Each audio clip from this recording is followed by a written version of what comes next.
from the October 28th, all right? Yeah. Committee board, school committee meeting. This meeting is being held virtually through Zoom. The town of Littleton began conducting remote participation Zoom meetings pursuant to Governor Baker's emergency order suspending certain provisions of the open meeting law on March 19, 2020. Since that time, unanticipated legal concerns relating to the open meeting law have been brought to our attention by the town clerk. Those concerns were supported by the Attorney General's office and confirmed by town council. One concern is that the chat function allows a parallel text conversation to a board's public meeting. Chat is essentially running commentary that is occurring, but it is not moderated or followed by the chair. All participants and listeners may not be aware of comments being made because some meeting participants join by phone and do not see these conversations. Another concern is conversations between residents within the chat room, which are not incorporated into the public record. In response to these concerns, the town will implement the following changes, which in no way prohibit any member of the public from participating in discussion and sharing information during a public meeting, and will ensure that all listeners and participants have equal access to this meeting. People that join the Zoom meeting are set so their microphones are muted. If you called in by phone, please use *6 to mute or unmute your phone. So that the meeting can occur in an orderly fashion, we ask that people who join keep their microphone on mute so background noises do not interfere with the meeting. If you wish to participate in the meeting, please use the raise your hand function available on Zoom, or if you called in by phone, dial *9, which will activate the raise your hand function. The meeting host will notify the chairperson of the raised hands, and the chairperson will determine whether and when to allow public comment.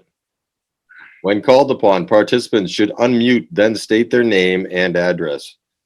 After speaking, we request the participants return their microphones back to mute. Okay. So, call to order. We have a consent agenda from October 14th, minutes and oath to bills and payroll. Make a motion to accept the minutes from the October 14th meeting, as well as oath to bills and payroll. Second. Seconded. Motion made and seconded. This is a roll call vote. Brad. Brad Olson votes yes. Jen. Jen Gold, yes. Timolin. Timolin Rassius, yes. Justin. Justin McCarthy, yes. Matt Hunt votes yes as well. This is the first opportunity in our meeting for interested citizens. We will have one more at the end. Do we see any hands, Dorothy? Sorry, I'm working on the panelists. No, we do not have any raised hands. Okay, we'll move on to recognition. We have Stella Austin with us. She's our student representative. She's going to give a report for each school. Yeah, so at Shaker Lane this last week during the half day, the K-12 teachers took part in a webinar on how to administer the Ames Web Plus Early Literacy Benchmark Assessment, as well as the Dyslexia Screener. And they will be assessing students during the fall, winter, and spring to further assist them with areas of growth needed for those students. Shaker Lane also brought back their long-standing Halloween party today, and it was really great to see, or to have all the students in their costumes and have all the parents enjoying their parade there. At Russell Street, the students did a great job with the stormy weather this week and participated in indoor recess. They also welcomed a new staff member. Emily Seppa joined the special education team, so congrats to Emily Seppa. We hope you have a great year. Russell Street also looks forward to Halloween activities tomorrow afternoon in each classroom. At the middle school, they moved all grade levels to the cafeteria for lunch, and so far it has been a success. They also had an Alice drill last Tuesday, which was also a success. Clubs are up and running at the middle school, and their National Junior Honor Society is currently holding a food drive. And the middle school had their first parent-teacher conferences of the year, and there were reports that all the way around that they were great and had a lot of happy families and educators. At the high school, we recently had our homecoming dance and our homecoming football game, which was 2 Saturdays ago on the 16th, and that was a great way for students to all come together and feel some sort of normalcy. It was very fun as someone who went. Many of the teams are currently participating in the MIAA tournament events, so we wish all of our teams luck. These seniors are participating in guidance seminars and working on their applications. So if you see a senior, wish them luck because early application, early decision deadlines are coming up. So they're really working closely with guidance for that. There's an upcoming drama production. The high school is doing a production called Stage Door. It's a play, and it's on November 19th, 20th, and 21st. And the juniors and senior girls are preparing for their Powder Puff game, which is a football game where they play against each other as a grade in November. It has been a pretty successful last 2 weeks within the schools, and we hope that all this continues. Thanks very much, Stella. Now I believe Dr. Clenchey is going to give us a little presentation on middle school rankings. You bet. I'm very pleased to announce that our middle school ranked among the top 30% of middle schools in the state of Massachusetts. We're ranked by U.S. News. This is the first time middle schools have been ranked across our nation, so we're very proud that we're on the list. And I know Principal Everhard is anxious to move those rankings up, although we did very well. It's very competitive, I found out after we released this great information. I'm also very pleased to continue to talk about the partnership that we have with the town and us in creating 2 vaccination clinics. They're going to be held on November 8th and November 29th. And we're targeting on students that are who are under 12 for vaccination. Any other individuals that require a vaccination or a booster shot are certainly welcome to attend. We're going to have pre-registration. And we've also partnershiped with a company, 2 companies called Vaccinate RX and Healthcare Family Pharmacy. The clinics, again, are going to be held at the middle school and the cafeteria. And I think, as most of you hopefully know, CDC is expecting to render a decision next Wednesday afternoon. So we have everything ready to go out if they give us the green light to go ahead. And at this point in time, we're working with those vendors to provide Pfizer and Moderna vaccinations. We're not sure whether they will be able to secure J&J vaccinations in that short period of time. Thanks, Dr. Clenchey. Okay. Next, we're going to move on to our presentations. Heidi McGregor is going to tell us a little bit about AdoptABot.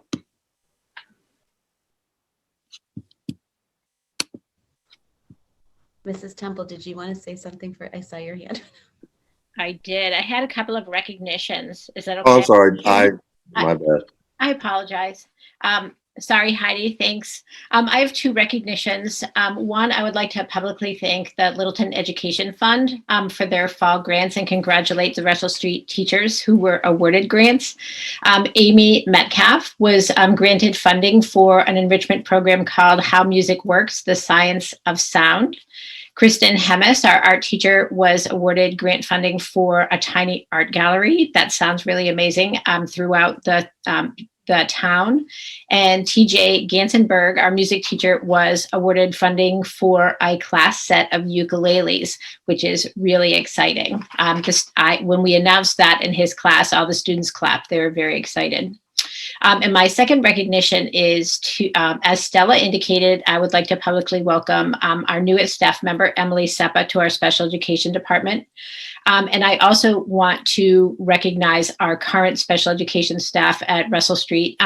As some people may know, last spring, very unexpectedly, one of our special education teachers had to take a leave and was unable to complete the year in the spring, nor was she able to begin the year this fall. And as we were looking for a staff member to fill that position, the other special education teachers stepped up to provide services to the students who were not receiving services when that staff member went on leave. And so the process was really seamless, but they went above and beyond to take care of our students. And I really wanted to publicly thank and appreciate them. So thank you. Thanks, Cheryl. Any other recognitions before we move on to AdoptABot? All right. Ms. McGregor, give it a go. All right.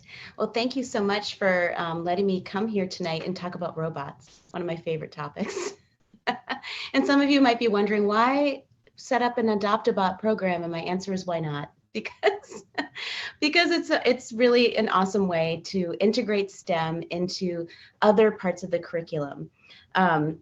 We're always looking for ways to do that, to try to get more ways for students to get their hands on some of these really highly engaging STEM-related tools.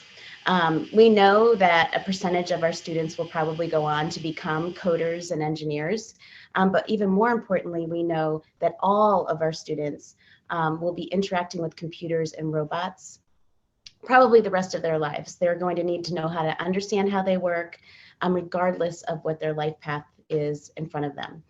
So things like my parents just bought a new refrigerator that has a Wi-Fi connection.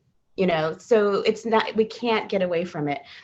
Drone deliveries are happening, autonomous cars are happening, and all of these things are going to be part of our students' environment, and we need to help them to be prepared so that they will know how to interact with these things and understand how they work.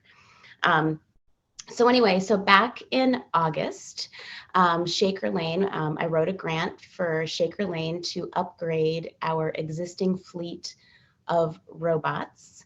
And it was granted through the Littleton Electric Light and Water Department. Thank you, LELWD. And that allowed me to take our existing robots and set them up to adopt out to classrooms. So these particular robots were getting close to the end of their life. They've been well loved, but they still work great. There's no reason why they can't be used. And the bots that we use at Shaker Lane are AdoptABots. So I've got one, I'll hold it up to the camera. They're very tiny. And what's really cool about them is they have these sensors on the bottom. So our younger students can draw with markers, like just black lines, blue, red, and other colors as well. And these robots will sense those lines and they'll follow the line on a path. And more advanced students can start to code them by doing like a series of colors, like a red, green, red will make it spin. So you can code it using colors. There's also an app that goes with it as well. So this is our older version. This is the AdoptABot Bit.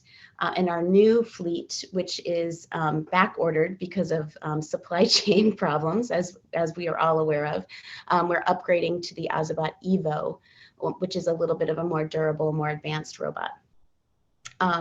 Then to add to the story, on opening day, we had this wonderful keynote speaker, which I'm sure you've heard about, is Adam Welcome.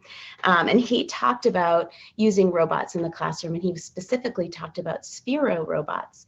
And that just prompted me, it jogged my thinking, is that we have an underutilized group of Sphero robots at Russell Street School that I've replaced with some other robots. So this is what a Sphero looks like.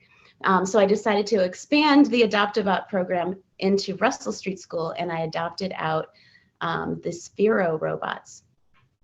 These don't work quite the same way as the AdoptABots. These have an app, so they have to have an iPad or some sort of device. We're using iPads at Russell Street, and there's coding. So you can use a block style coding to code these robots to do different things in the classroom. And I also have some Sphero minis.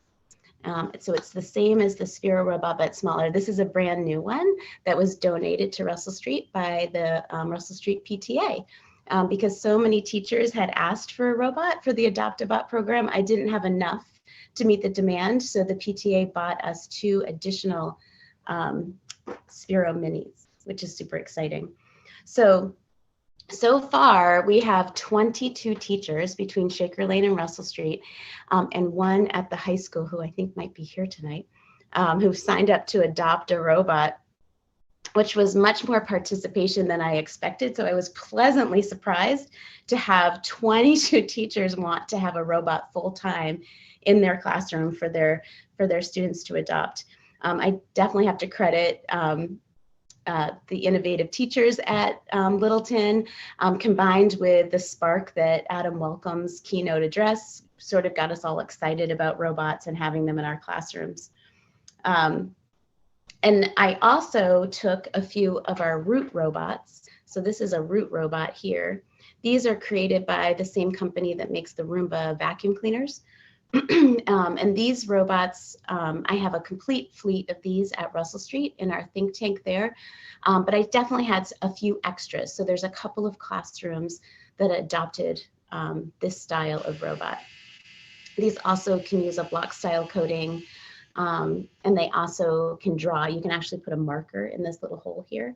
And you can attach them onto a whiteboard, a magnetic whiteboard, and you can code them to draw things like geometric shapes and different things that might support your curriculum.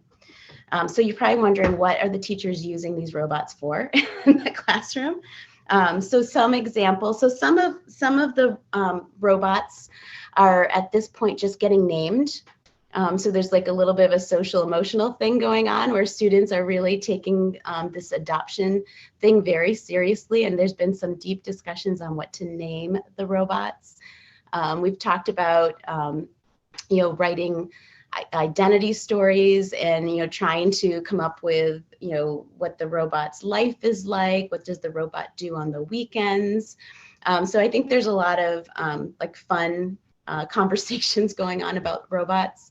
I went into one Shaker Relaying classroom and I was so excited to be the big reveal that they were going to get a class pet robot.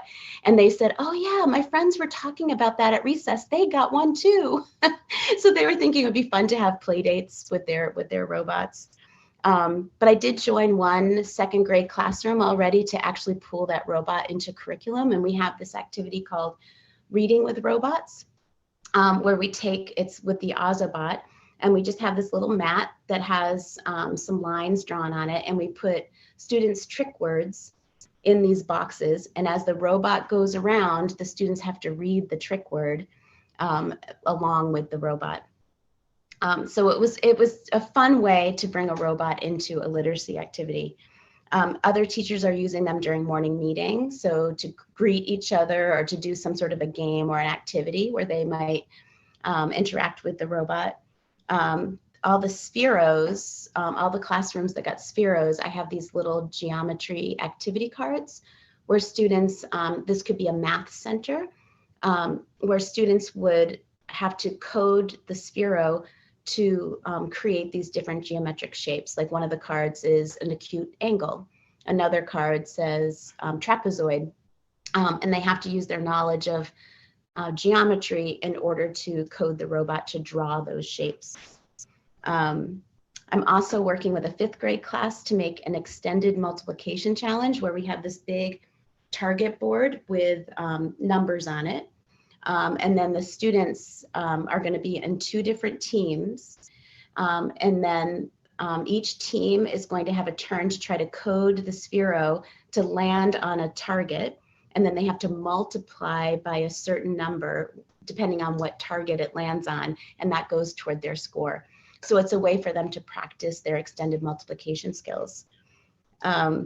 Also, as an instructional tool, I think I mentioned with the Root robot, you can draw things on the whiteboard. So teachers could, there's a lot of thinking behind how to get the Root robot to draw a perfect square. Students have to know that it turns at a 90-degree angle. They have to know that there's 4 equal sides. And all of that conversation is part of the coding, but it also is part of our geometry academic language. Oh, and then because of Halloween this week, we did do a little talk about costumes. So there are some opportunities to dress them up. Like the Sphero, you can take a plastic cup and just put it over. And the Sphero will move around with a cup on it. So sometimes we dress up the cups with different costumes. And the Root robot actually comes with some templates. There's a unicorn template. There's a lot of opportunities to be kind of silly. And then the Root robot is also very musical. You can code different musical notes in there. So you can have them do that. I have a 5th grade WIN group that I'm working with that's starting to experiment with music and coding music. So that's it. That's the AdoptABot program. Love it. Any questions from our board members? Not a question. I just want to say thank you so much. I love your enthusiasm. It's totally infectious. I'm sure the kids and the teachers are all loving it too. I can feel it. I love the integration of all the different disciplines. It's not just STEM. It's, you know, it's social emotional, it's English, it's playtime. And it's just the epitome of making learning fun and getting kids interested early on. I love it and really applaud you. Thank you for the great presentation. Thanks, Jen. Good to go. All right. Thanks so much, Ms. McGregor. Thank you. Appreciate you coming on. And next, we're going to hear from the high school about our new schedule this year, how that's going. Okay, there it is. I'd just like to introduce Keith Kamar, assistant principal. He'll introduce a few other members of the faculty and some students who will be joining us tonight to give an update on the LHS Bell schedule. Overall, it's gone quite well. It's exceeded our expectations because it's a pretty significant change from what we've done for well over a decade in terms of our Bell schedule. We obviously had to adapt rather quickly during to COVID last year and adopted an extended advisory or extended time period for our schedule. We had longer blocks last year, significantly longer blocks, and Keith Camo has done a phenomenal job of adjusting the Bell schedule this year once again for something that will be more lasting with a flex block that's built into each day.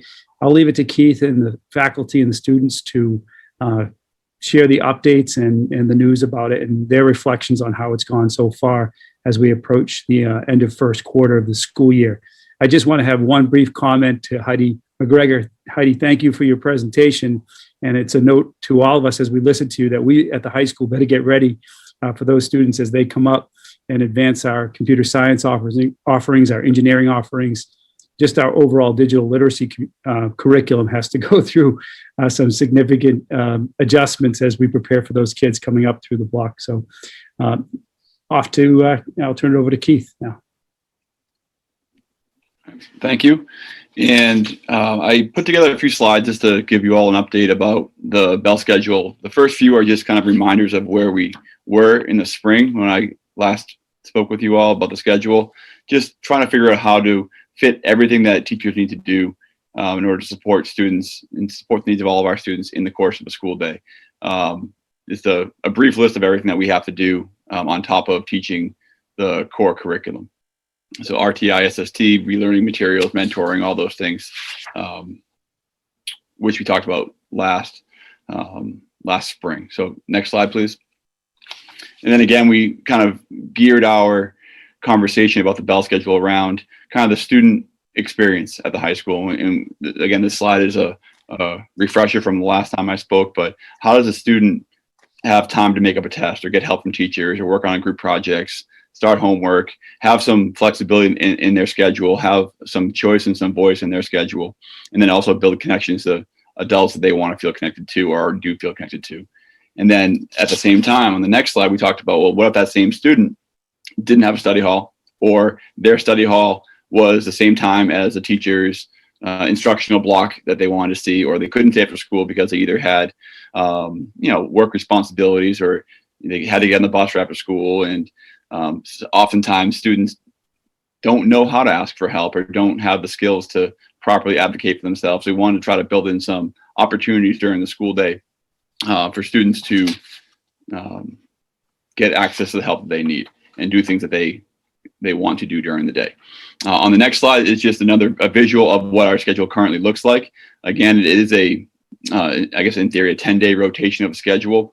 The top two periods under period 1, the A mod and the B mod, are alternating. Part of that was because we have some staff that teach in multiple buildings, and so we couldn't have all the periods rotating entirely through the day because those staff members wouldn't be in our building when their classes were meeting if that didn't happen. We have our flex period in the second period there. On Mondays, we are meeting with our advisory groups, and that's where the teachers and students are working together to, number one, plan out the rest of the students' week in terms of what they're going to do during Flexblog, but also we have a variety of activities that we will be doing throughout the year during advisory blocks. It won't always be just open flex. And the bottom 3 periods are a rotation of 5 academic blocks that rotate throughout the day, but they do remain constant. Every Monday is always the same in the afternoon. Every Tuesday is always the same in the afternoon. The only difference is the first period does alternate, which makes it a 10-day rotation instead of a 5-day rotation. On the next slide, we just kind of have a summary of why we felt we wanted to go to this longer block schedule. As a reminder, we had a variety of surveys that we conducted over the past couple of years. We had focus groups with students, and excuse me, we heard a lot about student stress and student stress directly related to their academic workload.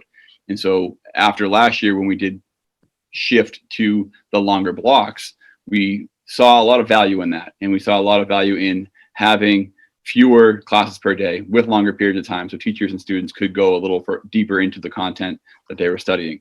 We did have the opportunity to build in a little bit extra time into our lunch period with these longer blocks. We did implement rotation of classes because we heard from teachers and from students that the experience of a class is different, whether it's 3rd period, 4th period, or 5th period. The overall class makeup could be different, whether it's a class that's meeting first block versus last block. And so just the overall makeup of the day. We felt that having these fewer classes and with the rotation would help to address some of the concerns that we were hearing about student stress, specifically related to academic workload. The advisory program which we had in place, which for many years was basically a 5-minute homeroom with some extended advisory activity periods that we built in specifically for various activities. But what we did this year with having this flex block meet every day, we are building more opportunities for staff and students to build connections and strengthen connections between the students and the students themselves, or students and staff, through a variety of activities.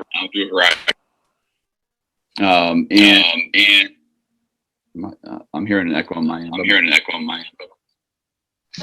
Our end as well, Keith. I apologize for that. Is it gone now?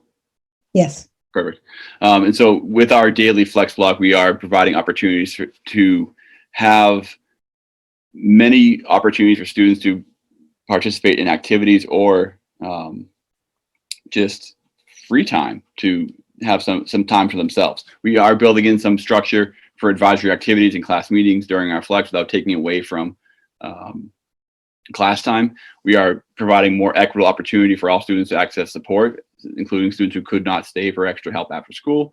We are expanding opportunity for our direct service providers, speech language people, counseling staff to meet with kids without having to pull them from classes. And we're, again, providing opportunity for connections to be built and strengthened between staff and students.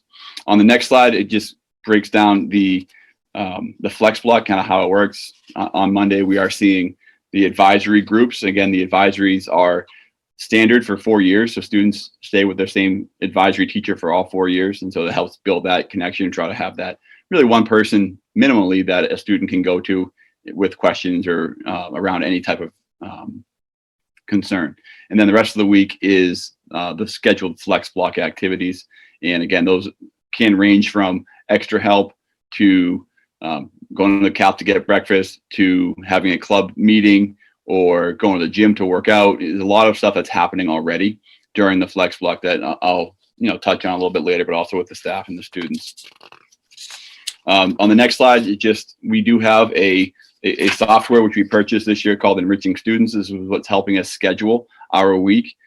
Students have access to their own accounts. There's a student app that they also can use on their phones or to help schedule their weeks.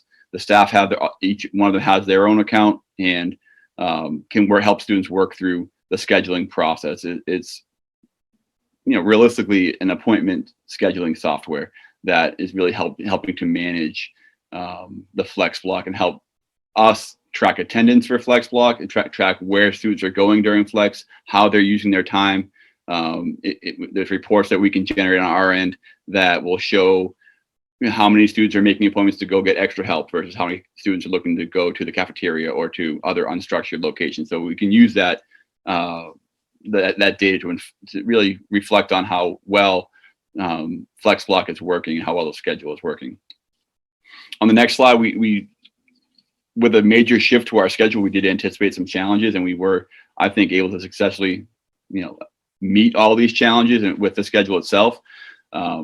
There was some concern that a class that had multiple sections would have challenges if those sections of classes met in different length period of time. Again, the first period classes are 90 minutes or 92 minutes, and the third through fifth period classes are 76 minutes. So there was some concern early on in the planning phase of, say, a freshman English class that had multiple sections. If one class was 92 minutes, the others were 76 minutes, that there may be some challenge in keeping those classes aligned through the curriculum. So what we tried to do was schedule as many of those classes that had multiple sections in periods that were the same length. And we were successful for the most part in that. There were some classes we could not do that to, especially after we did add a part-time staff member over the summer in the math department, which added more sections of various classes, which kind of threw off that balance a little bit. But I think for the most part, we were able to achieve that goal of trying to schedule as many classes in the same length period as we could.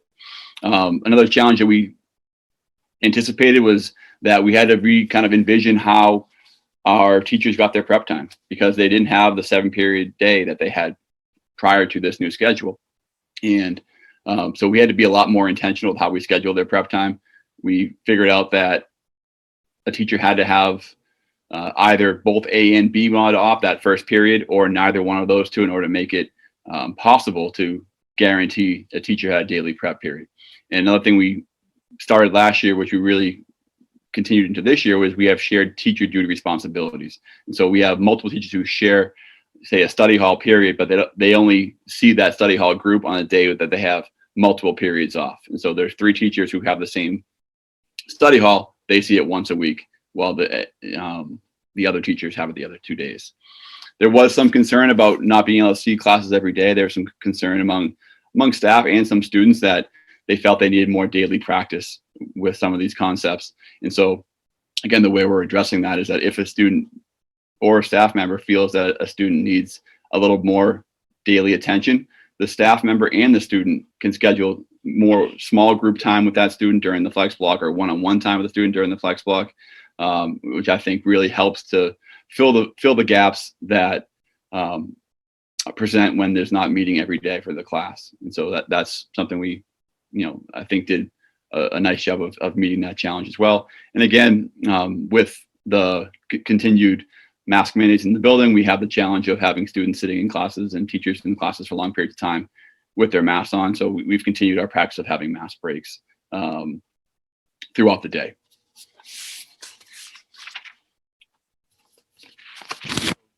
The general feedback that I've heard in my conversations with staff and students is that people generally like the new schedule. There was some confusion early on. I think everyone anticipated that there would be some confusion with the rotating schedule when we've never had one before. And so the first few days were at times a little crazy in terms of kids figuring out where they're supposed to be or what class they're supposed to have at a certain time. And I think that much of that early confusion has dissipated as the year has gone on. We rarely see any students that have no idea where they're supposed to be. They may forget whether it's a week 1 or a week 2, if it's a Monday, if it's A mod or B mod. But in the front office, as students are coming in, we have a posted sign saying today is Monday, week 1. Here are the 4 periods that I'm meeting today. And so Mrs. Gilmore, who is one of our front office secretaries, kind of put together those visuals for students. As they enter the building, they can see exactly what they have in store that day.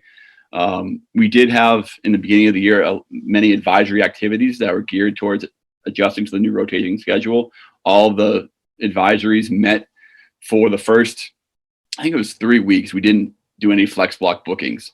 That was to help really build that connection between the advisory teacher and the advisory group. But also we built in a lot of activities, whether it's class meetings that John and I had with the various classes. We built those in, but also just helping everyone kind of figure out where they're supposed to be and when they're supposed to be there. And the other piece was we didn't think that there'd be as many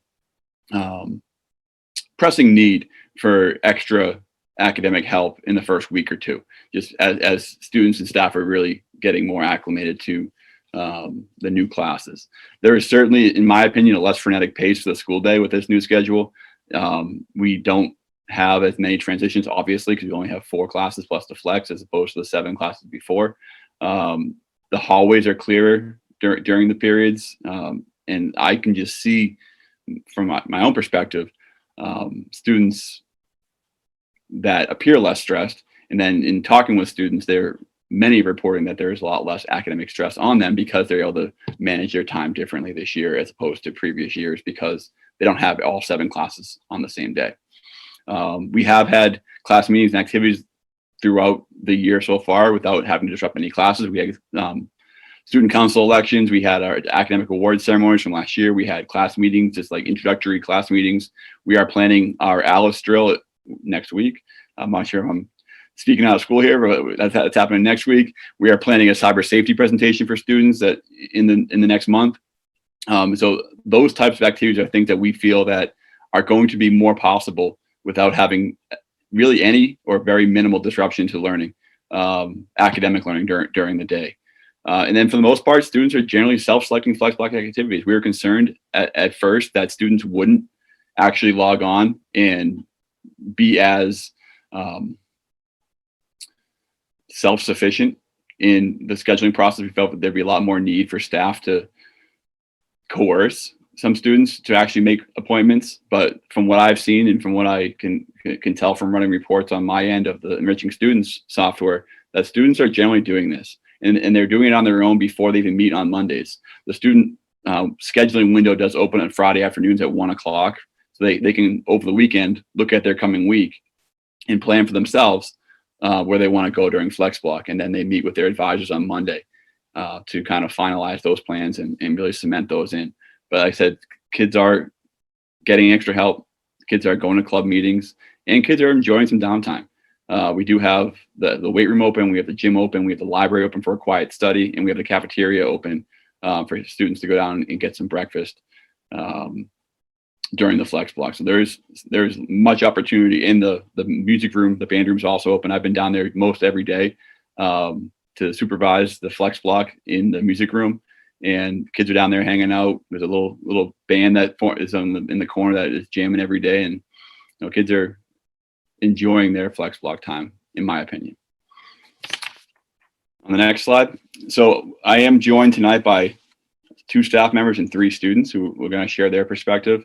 I have Ms. Pamela Bate and Ms. Liz Kelly, who will share their perspective as teachers so far in the Flexblog. So I guess, Pam, want to go first? Sure. Thanks for inviting me. I'm a big fan of the Flexblog, and I jotted a few notes down as to why. I think first and foremost, it gives the teachers and students a chance to meet together when there's been missed school. We're seeing that a little bit more, I think, this year because of, people need to quarantine or they're sick. And so in the past, the way that worked was it was upon the teachers with the students and parents to maybe set up, when are they staying after school? When are they coming before school? Am I going to meet with them during lunch or during a prep? And just none of these times really was conducive to either the student or the teacher. It was difficult for students and parents to schedule transportation or give up after school activities. Some of them have to, they babysit a sibling, or they have sports, or they have jobs. And sometimes they just forget. They'd say, oh, I'm going to stay after school with you on Wednesday because, I was absent. And then the school day goes by, things get hectic, and they hop on the bus by accident. So the Flexblog time gives a set time during school so that it's on their schedule and they know they have to go. And for the most part, I haven't had anyone forget. The only time I had someone not show up is they ended up being absent for the day, really. And they're really enjoying, it's de-stressing them from their absences. They're not as stressed about the absent work that they need to make up because they know they can come see me to do that. So I'm seeing quite a few. I'm getting about, I'd say 5 to 10 a day. And I'm also getting students, by the way, who want to do some enrichment activities like extra credit. And one of those activities is the robot. So I'm not sure if Heidi McGregor was talking about me when she said a teacher would be on tonight, but I also was very impressed with the keynote speaker on day one for training for professional development, Adam Welcome. And some things really resonated in me. So I reached out to Beth Steele and I said, I need to start doing this coding and I want to start using Spheros. So she put me in touch with Heidi McGregor, and Heidi actually came Tuesday and gave me some instructions on the Root robot. And I pulled it out today during Flexblog. I'm like, hey, anybody here want to play with a robot? It was infectious, as she said. And I think I'm going to start getting a lot more people coming for the Root robot. So that was pretty exciting. So I just love it for both reasons, like for makeup work, catch-up work, extra help, prep for a test. If they have anxiety about an upcoming assessment, they can come to do more practice work. But I love the enrichment option as well. Thanks, Pam. Liz, you want to go next? Sure, thanks. So to echo some of, well, first of all, hi, I'm Liz Kelly and I teach Latin, so not math at all. So different things are happening in my room. But I really like Flexblog for kind of a whole variety of reasons. Some of, again, echoing what Pam said, the ability for kids to come make up work is probably the best and most important reason. But I'm seeing some other things in Flexblog too, like kids going to get breakfast, which I think is pretty important, and having time to talk to their friends. I have managed to have a couple of Latin Club meetings during Flexblog, and when we all meet, that's a big group. We have over 65 kids in Latin Club. So I've met with just the officers, I've met with the whole club. We had a day where we played board games. I have Latin Scrabble, other games. So kind of more of the de-stressing activities have been a focus for me, where kids are just able to socialize. Some of them, I had a group the other day, they were, it was actually my advisory group, but once they had signed up for their Flexblog for the week, they sat around and they were quizzing each other, getting ready for a quiz they had that day in another class. But again, instead of that 5 minutes in the morning that used to be frantic for me to take attendance and for the kids to kind of settle in, they really have a good chunk of time to work on whatever it is they want to work on, whether it's socializing or something more academic. I've also used it for when we've had like quizzes that I know in my class that I know are going to be tough. I will post specifically that, you know, this is extra help for this class group. So I've had a couple of those sessions. I'm kind of playing around. I think, as Keith mentioned, we're all still figuring it out, figuring out the technology for how to sign up, figuring out what kids need, figuring out what works best. But I'm a big fan of the schedule as well. I just wanted to echo that. I really like the longer blocks. I really enjoyed them last year. I had taught at another school where we always taught in longer blocks. So I really like the idea of fewer transitions throughout the day for me, for the kids. I'm seeing a much more relaxed demeanor, kids not seeming so rushed, you know, even with a healthy mask break in the middle of class, I'm still getting like 4 or 5 different activities in a block, a variety of activities where we are able to kind of mix up the things we're doing. I do think we're all still getting used to it. I think we're going to get better at it. I'm noticing, you know, the different times of the day, how a class might act when I have them earlier in the day versus later in the day, and what that means for how I should deliver my instruction and pace the class and what kind of activities we should be doing. But I really feel a lot of good things about the schedule and about Flexblog too. So I'm really seeing a lot of the benefits that Keith mentioned, and I look forward to hearing from the students too to hear what they have to say. Thanks. All right. Thank you, Liz. Thank you, Pam. So we also have 3 students here, 3 seniors who have volunteered to come and share their perspective about how the schedule is going and how Flexblog is going in general. So we have Stella Austin, who spoke a little bit earlier. We also have Riley Clark, and we have Peter Holland. So Stella, want to go first? Sure. So personally, my opinion of the schedule changes fairly often, which allows me to recognize both the benefits and the drawbacks. So some benefits that I can kind of point out is that classes are more spread out because we only meet them a couple times a day, which means that assignments are less likely to pile up and there's more space between them. We also get more in-class time, which means that we can be more focused and have a more in-depth classroom experience that we couldn't achieve with our old schedule. But it also allows for students to create more real and meaningful connections with their teachers because we spend so much more time within that period. The old schedule where we had class every day was overwhelming and pretty chaotic, whereas this new schedule isn't as chaotic throughout the day. And we do have our Flexblog, which allows for students to do homework, relax, and even meet with clubs, which is a great benefit to our day. However, there are some drawbacks that I can recognize. Like, although classes are more spread out, it's not always consistent which classes we have in a row. For example, my Intro to Psychology class meets Monday, Wednesday, and Friday, so there's like a day in between each class, so I know I always have a day to do my homework. Whereas my AP Statistics class meets Monday, Tuesday, and then Thursday, so some days I have much more time for homework with that class than others. So homework tends to pile up in odd ways, and it's not normally consistent. And to build on that, I also like to build on consistency. I like having a structure and knowing what to expect each day. And although the schedule does have a structure and we do have an order of classes, it's very difficult to keep track of it, of which ones are each day, and it causes lots of students confusion still, although we are almost 2 months into the school year. It just might not be apparent, but I know myself and many others are still somewhat confused throughout the day. In the long class periods, although there are many benefits, can be a lot to take on for students. Many students have trouble paying attention or tend to be very stressed out during this time because it's just a lot to focus on for a class, especially those with ADHD and other learning disorders, which makes the school day very difficult. And our Flexblog is very good. I like it, but it doesn't always work out as we plan because we sign up for all of our classes on Monday. And although we can change which kind of like teacher we meet with, it's like weird communication wise because we have to email both the teacher that we were originally going to email with, that we were originally going to meet with, and the new one and have them change it. We can't just change it ourselves. So if I wanted to meet with a teacher on Wednesday or Thursday that I hadn't signed up for, I have to go through a whole communication process, and it's not necessarily guaranteed that I'll still get to switch depending on whether they see my email or not. And also just socially, lunch times change every day.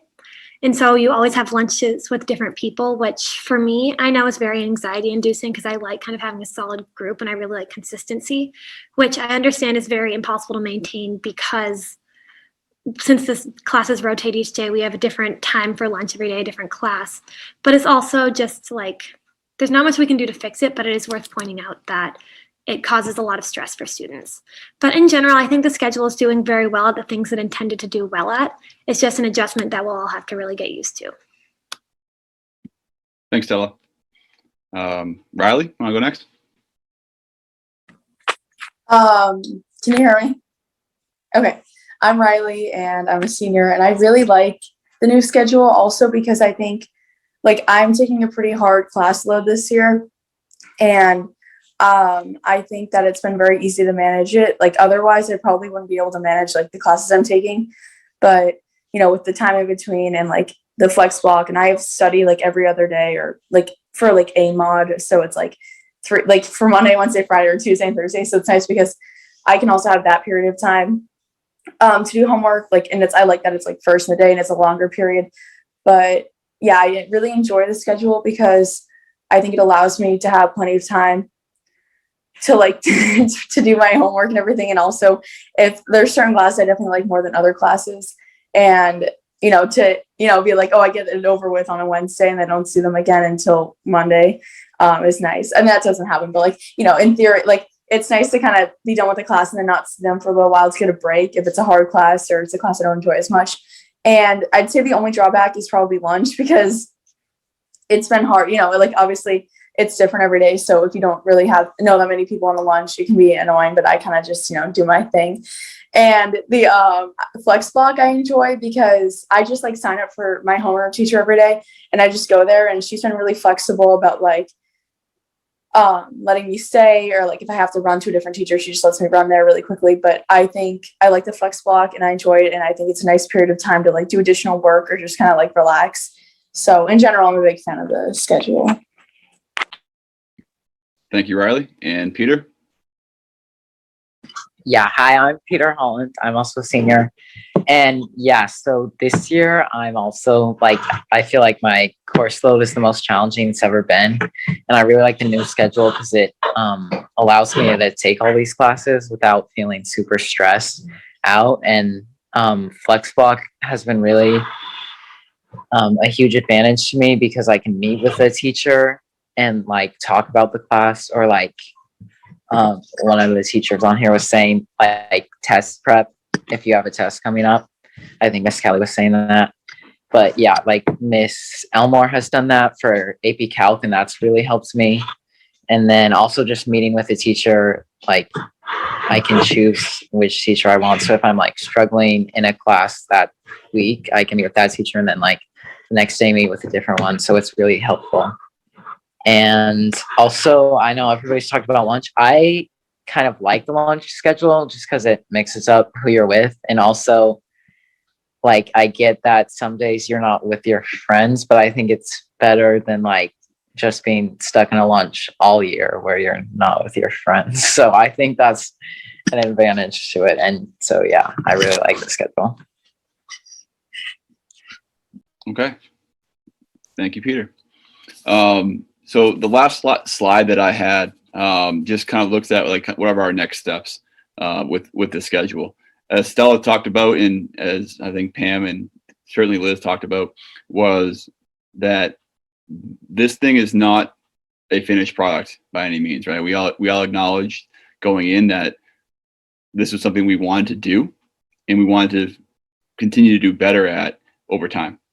And so what our next steps that we are looking at is that we need to be able to continue to provide support for our teachers to help them develop their instructional strategies for teaching in a longer block. Trying to identify opportunities, whether it's through conferences or through readings or whatever it is, to be able to help people adjust their instructional practice to teach in a longer block. Not everyone's done it. I know Liz mentioned that she had done it in a previous school. I know I had done it in a previous school as well, but not everyone has. And going from a 49-minute period to right now a minimum of a 76-minute period is different. And so we need to, continue to support people through that transition process.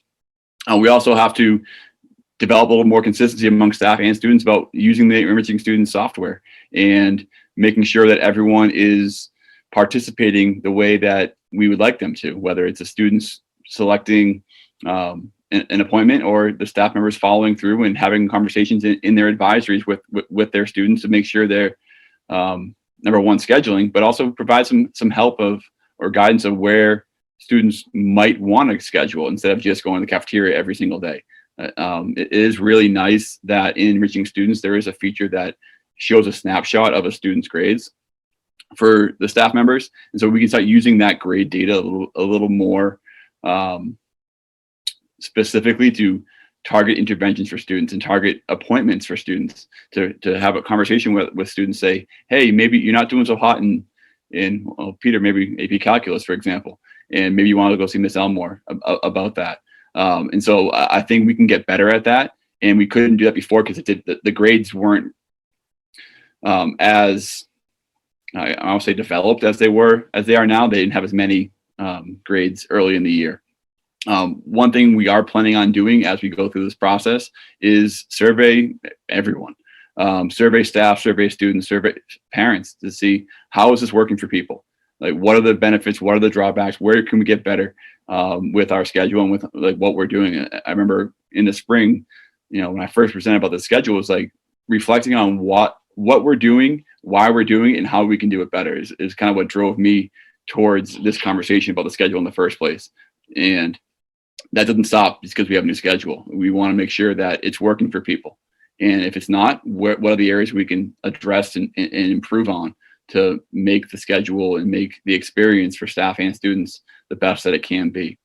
And then Pam was mentioning earlier that she likes the idea of the enrichment activities. And so as we get more into this comfortability with Flexblog, we want to allow staff and students to develop more opportunities for learning opportunities in Flexblog, whether that's, working with the robots or whatever it is. If a student wants to put them together and do some exploring of a certain topic, they can figure that out in a Flexblog with a staff member. And I know I spoke in the spring about other potential opportunity. I've spoken with Chris Christie from Guidance a lot, and he's really looking forward to, in the springtime, bringing his car in and doing oil changes with kids. And so like those types of things, as we get more comfortable with the Flexblog as it's currently constituted, I think there's a lot of room for growth in how that's used. And I think a lot of people will be excited about the opportunities that are presented by this new schedule, but also in particular the Flexblog. So that's kind of where we are right now, kind of how it's going. Like I said before, it's not by any means a finished product in terms of where we are with our schedule, but that's kind of where we are right now. Are there any questions? I appreciate all the updates, Keith, and all the students and teachers who joined. Myself, I'm a little familiar with this. I use the enriching student software myself in my own school. My own school system that I work at has switched over to the longer block schedule. And I think with anything, you're going to see growing pains, and there's pros and cons to both. Personally, I love the longer schedule. My son, who's at the Littleton High School, loves the new schedule. He loves that he doesn't have to do biology homework every night, or he doesn't have to do geometry homework every night. That being said, I think there is going to be a select group of students who are going to take longer time to adjust. Stella mentioned, students with ADHD or maybe other struggles that might be more difficult for them to be in a 76-minute block. I think that's something that we have to pay attention to. But overall, I've heard a lot of great things about the new schedule, and I have no doubt that you guys will continue to revisit and fix what we can and make improvements. Any other board members care to comment? Brad, go for it. Yeah, I love thinking about this stuff. And Keith, I really appreciate you and the teachers and the students telling us about it. I like this schedule when you present it to us beforehand, and I'm glad to hear it's going well.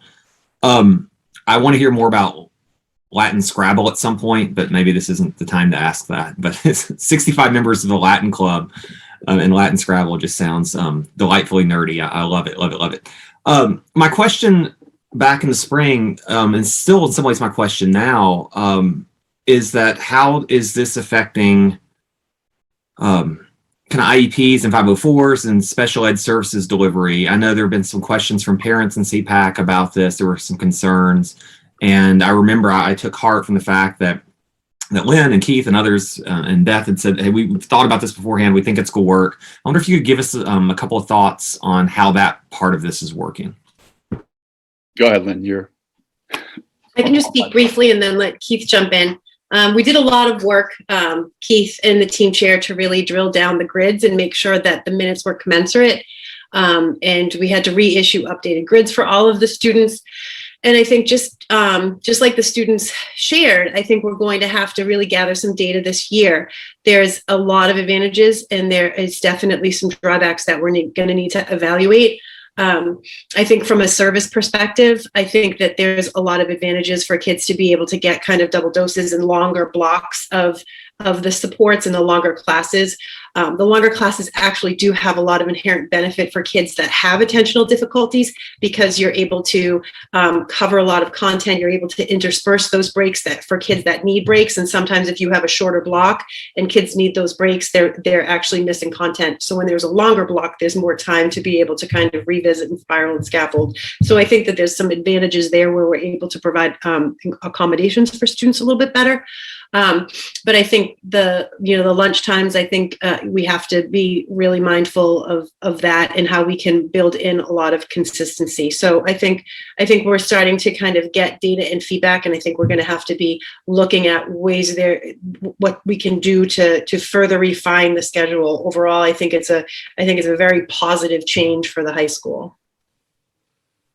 And I think the other thing, going right at service delivery grid implementation, I think over the past few years, oftentimes students who receive related services, whether it was, like I said, speech and language or counseling services, oftentimes were pulled from their curriculum skills period.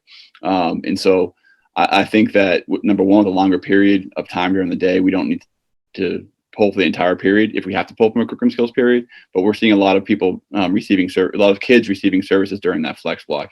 So that a 1x30 counseling session can happen during flex block, and the kid doesn't miss any instructional time from class, but also doesn't miss any curriculum skills classes either.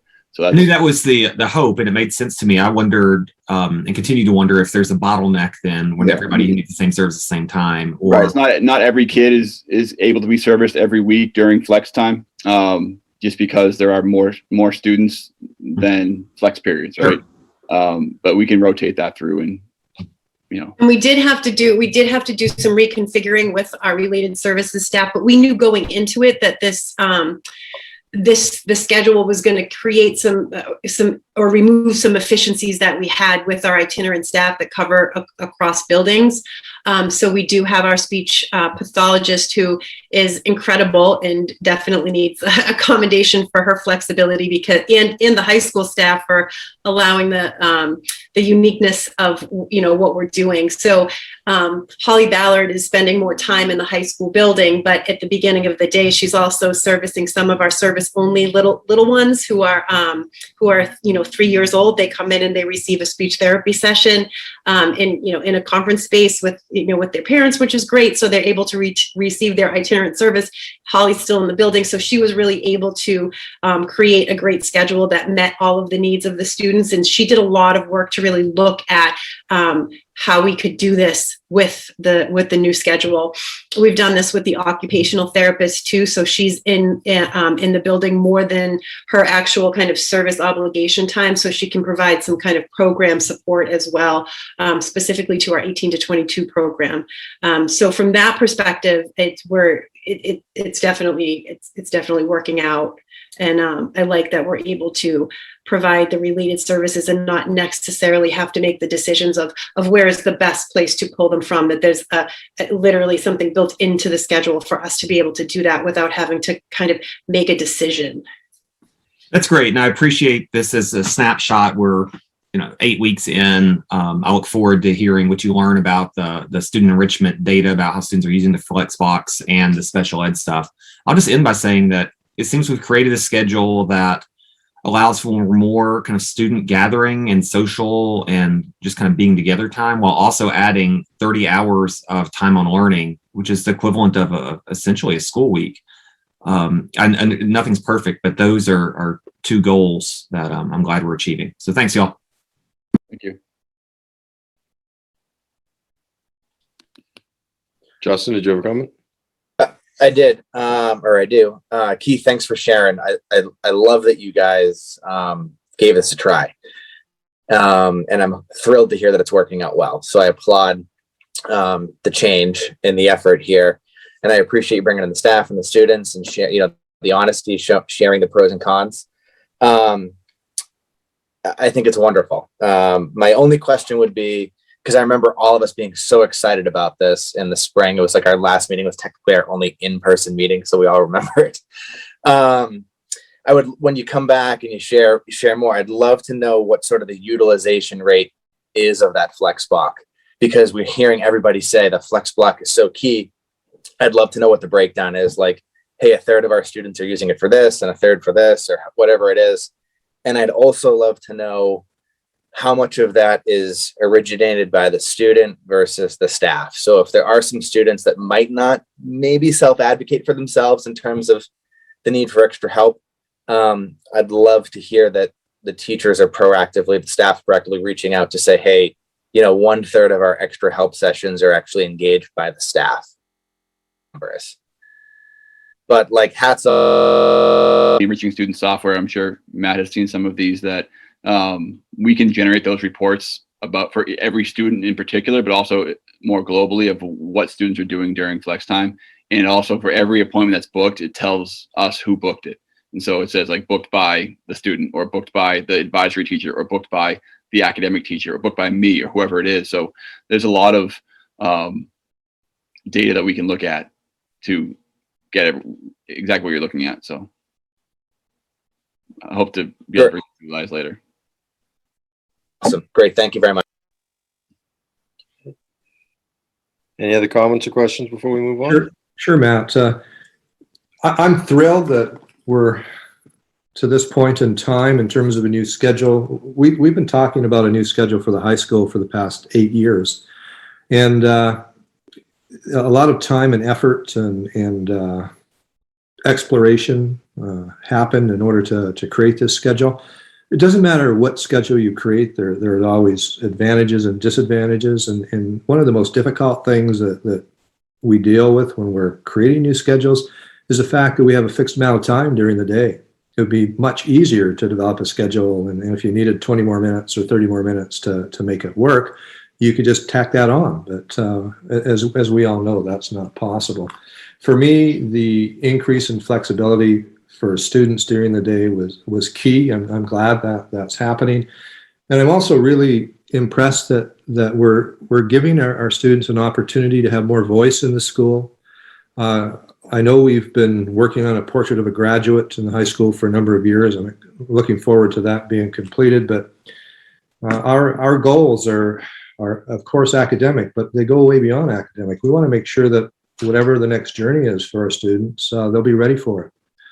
And that time management is so important. That opportunity to figure out how to get your homework done. When you go to college, you're not going to take the same classes every day. And a lot of students, if they stay at home when they go to college, maybe having to find transportation to Boston every day. And if they're going to a large college or university, they're going to be in classes of over 100 people. So whatever we can do in high school to make that transition easier is really important. And I'm so taken back in a good way of what was said tonight. I mean, there are a lot of positive things happening. The opportunity for our students to take fewer courses during the day is huge in decreasing stress. May take a little more work at keeping organized in terms of if you don't have courses every day and you have them every second day or 3 times a week. But again, when you go to a post-secondary institution, you're going to be facing those kinds of challenges when you get there. So I know there are things that we need to do to keep tweaking this, and I'm confident that the high school will be able to do that. One thing that kind of stuck out to me is the automated program you're using for scheduling student time during Flexblog. I'd really like to see that more student driven. As Stella pointed out, if their needs change, it would be nice to go into that schedule and be able to change it without somewhat of a cumbersome.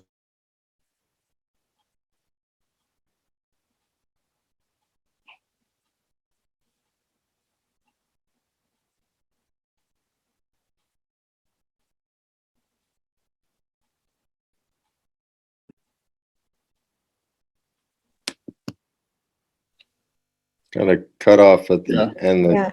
To address that last point, Dr. Kelly, Flynn, you froze. there is functionality in enriching students to have students have more opportunity to make their own choices. We made a decision early on to have almost like a shared responsibility for the staff and students. There are some schools that don't allow any student choice in the bookings. It's all done by the staff through like their advisory program, and there are some that do it all by the students. And so when we were talking about rolling this out, we felt that we wanted students to have opportunity to make their own choice, because we're trying to help students build their skills, their independent learning skills into managing their time. But we also felt we wanted to have some kind of institutional control over the whole process once the schedules were solidified for the week. So we can certainly reflect on that as we go through the process and see what kids are feeling, what staff are feeling about that. But there is functionality in the system to have student scheduling opportunities throughout the week. That's an example, Keith, of when you're saying you'll survey everybody, you'll get some more information. Yeah. Make a decision based on that information. 100%. That's great. Thanks for sharing that, Keith. I'm not sure when I froze, to be honest with you. So towards the end. What's that? Towards the end? Towards the end of the student choice piece. Okay, I'll just repeat one or two sentences. Then I was just thrilled to have students and staff with us tonight talking about their experiences. That is so important. And I hope to continue to have opportunities to listen to both staff and students as a high school. You continue to tweak the schedule as we move forward. I'm convinced this is a good way to go, and I'm excited about all of the possibilities that we haven't figured out yet as we move forward with this new schedule. So thank you. All right. Thank you all. Thank you. Okay, it's that time of the evening again. We're going to move on to Katrina Hagberg, and she's going to give us an update on the current COVID metrics. Hey, everyone. All right, I'll try to make this as brief as I can. So on a statewide level, I'm just going to jump in. Statewide level, things have been pretty stable for the last few weeks, 4 weeks or so. We're averaging around 900 to 1,000 cases a day, 1.7 test positivity.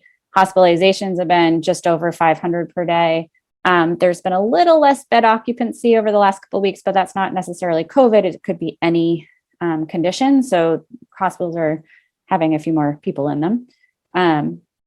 And then there's been around 10 deaths reported a day. So this consistency, this stable trend is a good thing to see. And then when we look at the CDC community transmission rates, this is the last week. The Middlesex County, if you remember if you saw last week's, it was dipped into the orange, the substantial, but it was just below the threshold, and we're now just above the threshold. So we're really in the same rate. It's just we're on one side, one color or the other. So we really haven't changed much. It's been kind of holding steady. The other thing that has been stable actually is the rates by age groups. Over the last 6 weeks, they've been pretty steady for most age groups. So trends for 5 to 9, 10 to 14, and everyone 30 plus have been stable. 15 to 19, 20 to 29, and 0 to 4 have actually trended lower over the last 6 weeks. So again, this consistency in this metric combined with all the other metrics that are holding steady for our state is a really nice sign to see when we're, end of October. So if we look at Littleton, I just closed my notes. Are you still there? We are. Yeah, okay. Yes. I just hit something and everything disappeared. Okay, so when we look at Littleton, so the last time I presented here, we were just looking at this week over week increase. We had a 2-week increase. And that peaked last week at 52 cases. And this week we had this last 2-week period, which ended on October 23rd, we had 35 cases reported. So if you remember, these high peak weeks coincided with the high peak weeks where we were getting school notification letters quite frequently. And we've had a quieter week last week, and that's reflected here, as well as across the town. So that is a nice thing to see, that we had a quieter week at school and our town numbers reflect that as well. So it's a good thing. And some things that were noted at the Board of Health meeting is that the contact tracing indicates that they have seen spread in the schools, sports, sleepovers, households, concerts, fishing trips, visits with friends who later test positive. So those are the kind of things that they were seeing transmission happening at. So then when we go to the rates for our area compared to the other areas around us, Littleton, like I said, we trended differently over the last few weeks. Over the month of October, we were much higher than the areas around us in the state and the county. Thankfully, we are coming back down, hopefully to meet everyone next week. So this last 2-week period, our daily incidence rate was 25.6. That is lower than 2 weeks ago. The rates for our border towns have been stable at 15.5. So we are still 10, an average daily incidence rate of 10 more than our border town. But again, we're coming back down. And then all other areas we tracked were also stable. And then when you look at test positivity, so that's the number of positive tests over the number of tests conducted, we had a stable number of tests conducted compared to 2 weeks ago. So that's a good sign. And then test positivity was a little bit lower than last week's. It's 3.1% this week, and it's less than 3 for all the other areas we track. So again, we went up, unlike the rest of the areas, and we're coming back down. So that is consistent with just the daily rates. And then when we break this down, the CDC's 7-day case rate. So the last week, Littleton actually had 9 cases reported over the last week period. So we actually came back down to essentially join the state and the county in similar rates. These are all similar rates, but technically we're in substantial. So it would be nice to see this trend down over the next couple of weeks as well. So when we look at the schools data really reflects what, where the schools and the community are tied. So when we saw those high weeks, we were seeing high weeks in the school. We had a quieter week. We now see the quieter number of cases in our town as well. So this is the last 6-week period. And so far, knock on wood, we haven't had any notifications this week, which is great. It's also nice to see that test to stay program has been very successful in the testing program, identifying cases and also helping to keep kids in school. So that program seems to be very successfully employed so far. Katrina, can I interrupt for 1 second? Am I remembering correctly, or just noticing that this is the most up-to-date data? Because this is our letters, like as of today or yesterday. Yes. And that the town data they've correlated, but this is maybe a sneak preview of what the town data might show for next week. Or so that's like, when I look at this, I know that this 3 and this 14 are what pooled into the 35 that the state reported today.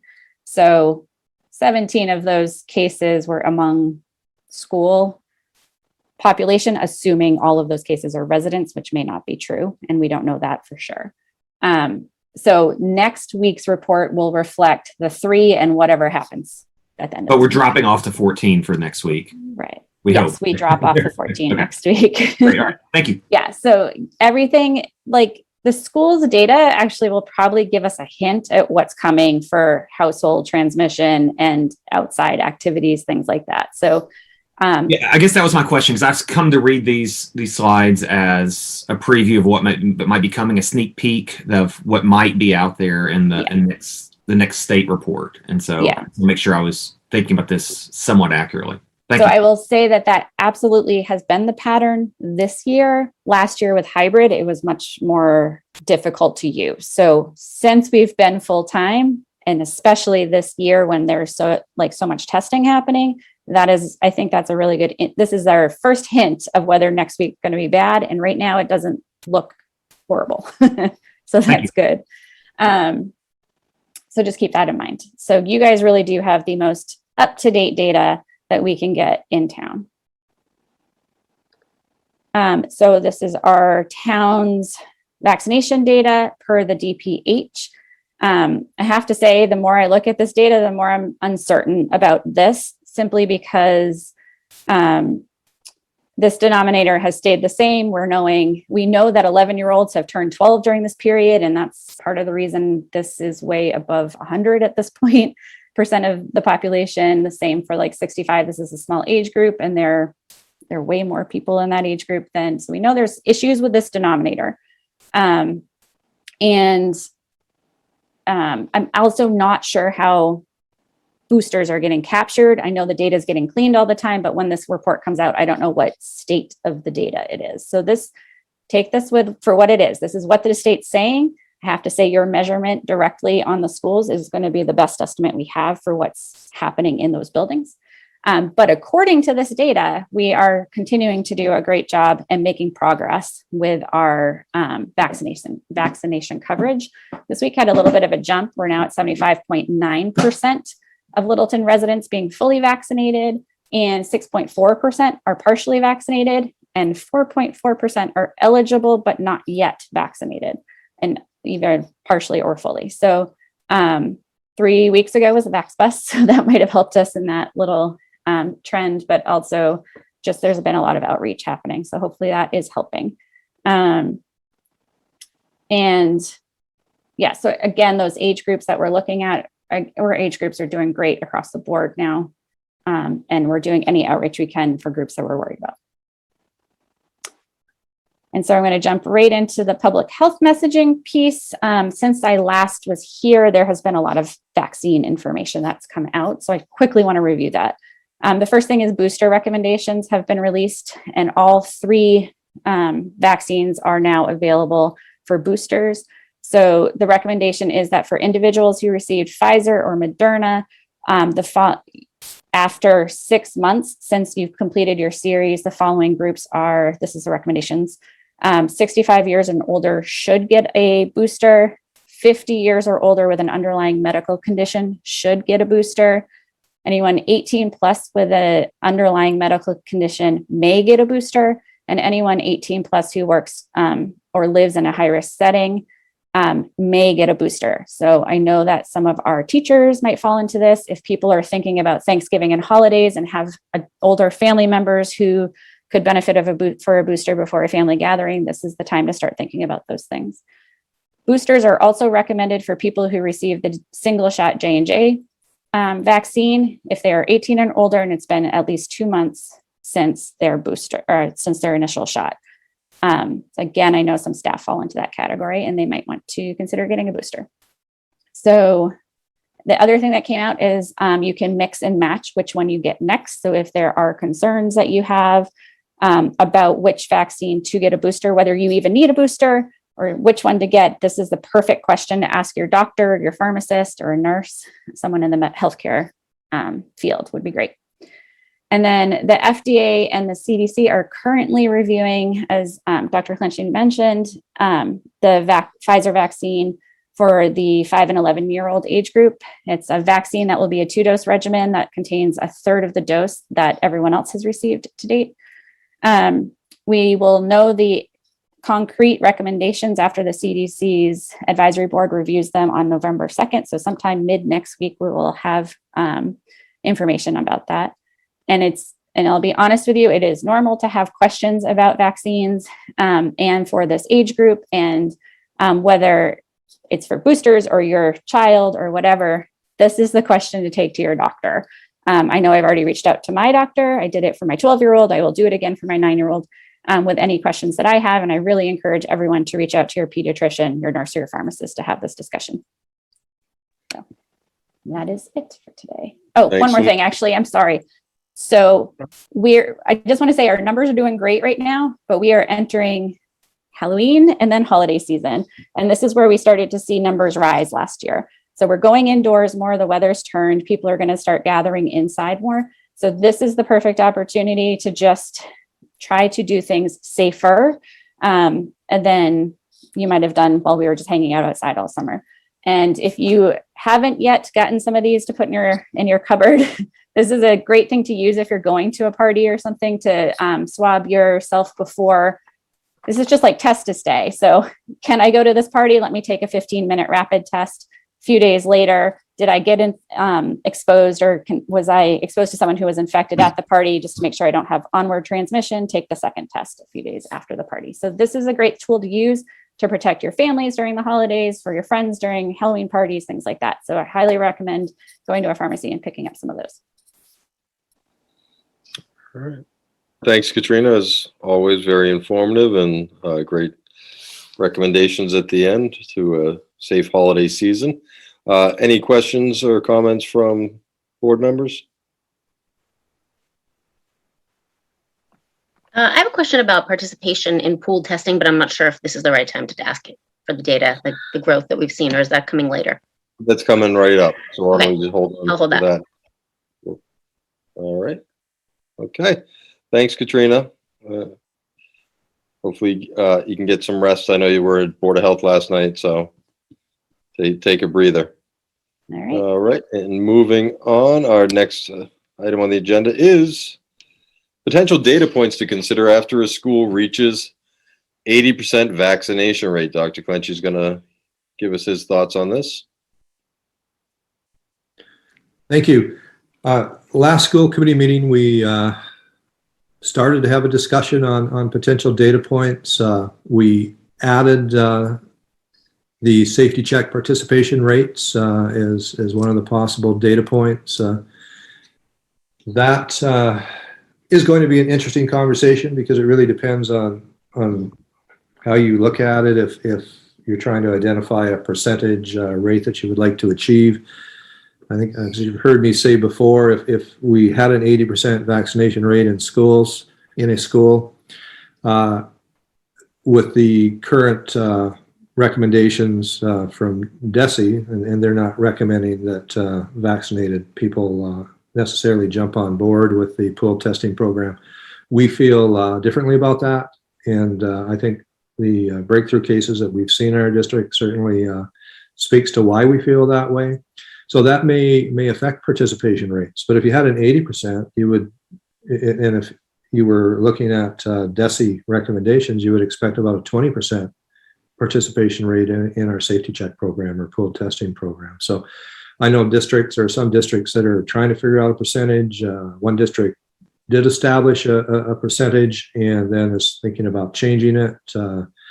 There's another district that I've heard has a 50% rate that they're trying to achieve. So I think it's a real difficult thing to figure out in terms of what is acceptable. But I think it does need to be taken into account as one of the criteria. Matt, Justin, and I attended the Board of Health meeting last night, and we were able to talk about some of the data points with the Board of Health, so that conversation has begun, which I'm really excited about. I believe that if we're going to come up with data points and benchmarks, we should not have differences in terms of what we're using as a school committee and what the town is using. I think it needs to be universal.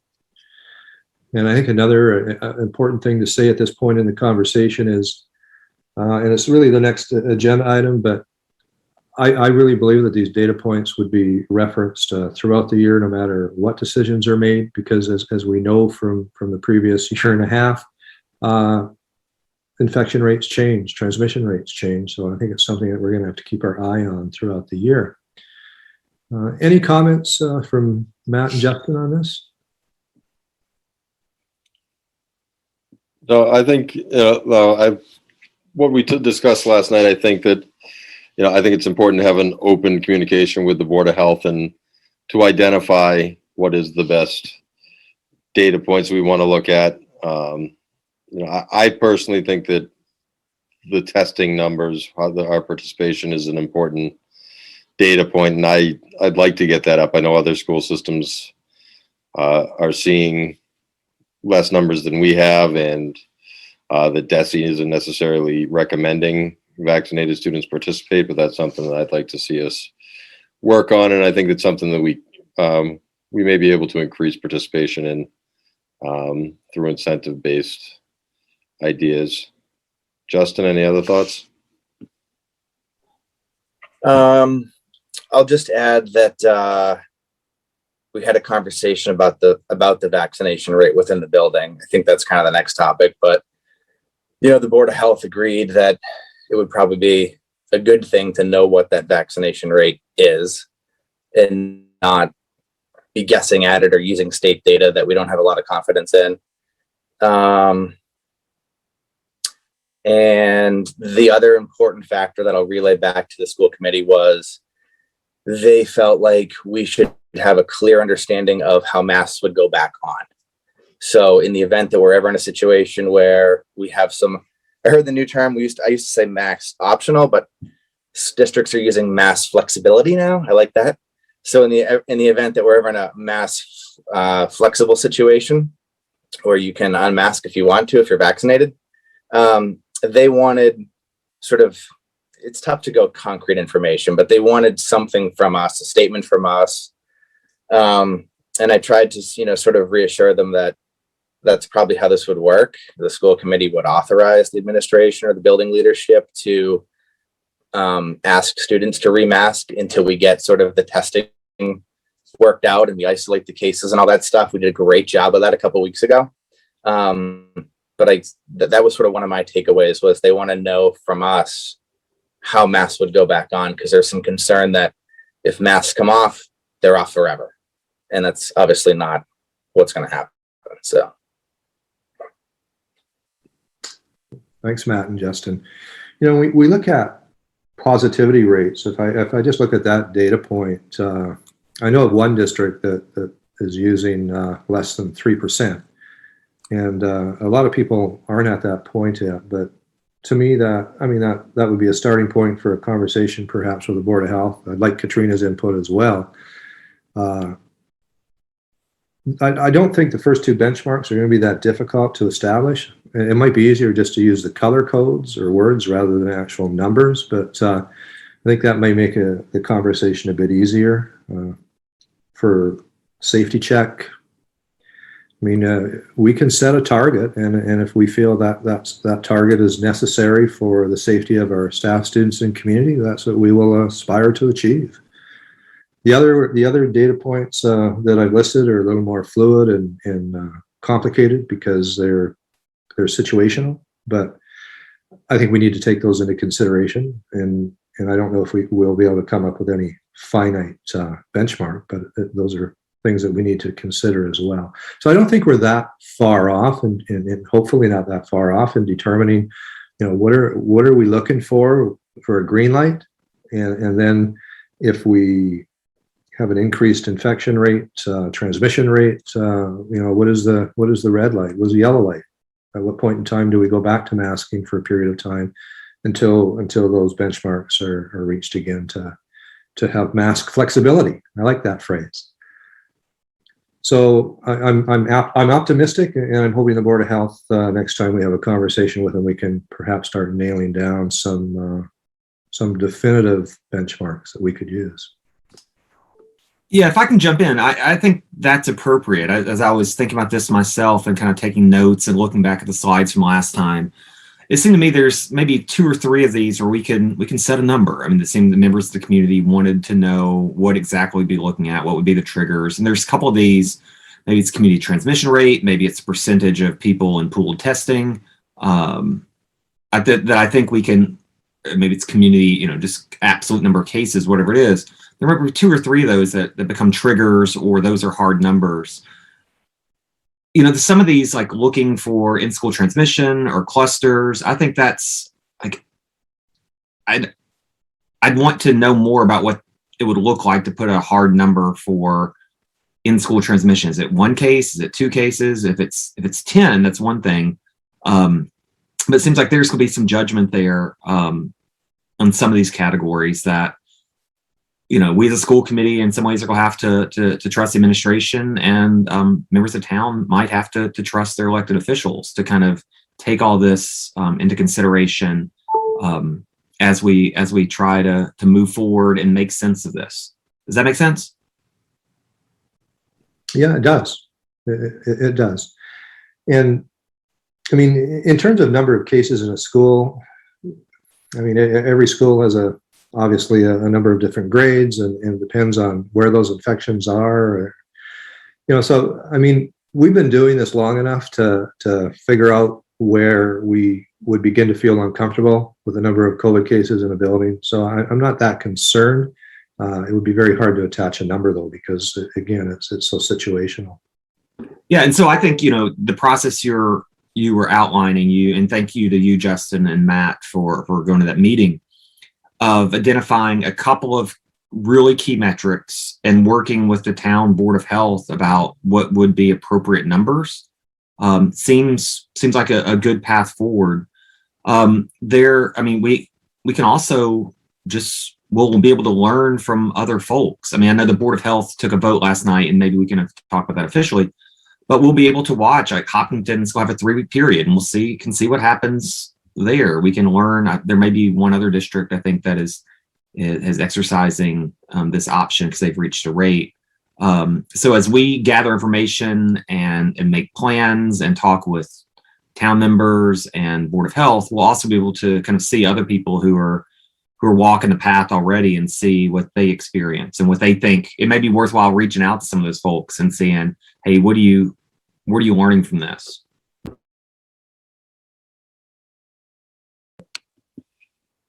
Great. Our last item on the agenda is an update on the high school vaccination rates and MIIS. If we can also kind of just touch base on what the current pool participation is. I know that you sent those out to Justin and I yesterday, Kelly. And I'm talking without my mic on, aren't I? No, I have my mic on. No, my mic was on. Yeah. These are the same slides that you had last night. They're a little more colorful, though. I have to compete with the other members of central office when I create slides now. So we did our best. And you can see here Littleton High School in our testing program has a 55% participation rate. Littleton Middle School, 56%. Russell Street School, 68.4%. Shaker Lane, 62%. District total, when they're averaged out, is 60.3%. Kelly, these are student participation rates, or is this student and staff? Student and staff. All right, thank you. Yeah. So they are creeping up a bit. Just so you're aware, and you are, because I sent information out to you, and I also sent a letter out to families and staff yesterday. The commissioner did extend the mask mandate to January 15th, but he did keep in place the opportunity for schools that reach an 80% vaccination rate. At that point in time, it would be a local decision made by school and district leaders and in consultation with local health officials. So that's still intact. So what we're talking about is really important, because November 1st is around the corner already. So I would imagine that January 15th is going to come just as fast as November 1st did. So I think it's a good idea that we're starting to have these conversations. We did craft a short note for our principals to insert in their newsletters, and talking about the benefits of the testing program.